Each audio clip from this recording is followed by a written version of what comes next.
Paris Saint-Germain will look to bounce back into winning ways after losing to Bayern Munich in the previous Champions League fixture, match day 4, where they lost 2-1, and also a player like Hakimi suffered an injury in that fixture. But then today, they look to welcome a familiar foe that they faced in UEFA Super Cup, Tottenham Hotspur. That Super Cup saw Tottenham Hotspur give up a 2-0 lead, only for them to suffer defeat in the penalty shootout in the UEFA Super Cup. And today they are meeting for the first time in the UEFA Champions League. And one can really say what is left to be seen in this fixture. We saw what happened in the UEFA Super Cup, and there is still more spectacles to see in this game.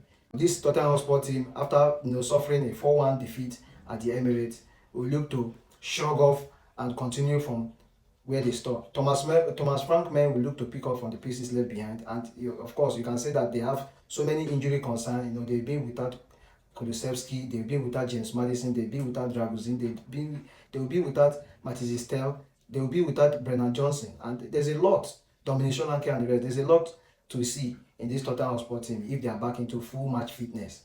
But then that is not the excuse here. Although you can say injury is part of excuse in football. But then when we are talking about injuries too, let's talk about also Paris Saint-Germain, who will be without Desire Doué and Hakimi. And you can easily say that the game is a bit balanced a little.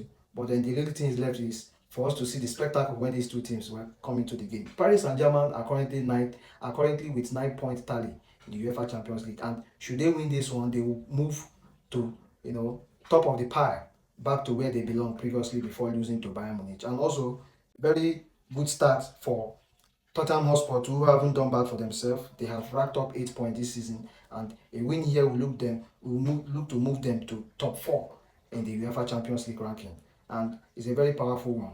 Looking at this game, we've seen a spectacle for Spurs before against this side. Although you can argue that there were players that were involved in that UEFA Super Cup fixture that will not be playing tonight. But then I think Paris Saint-Germain has the nod to win this game, and I'm predicting Paris Saint-Germain to win 3-2. Let me know what you think in the comment section. Let's go.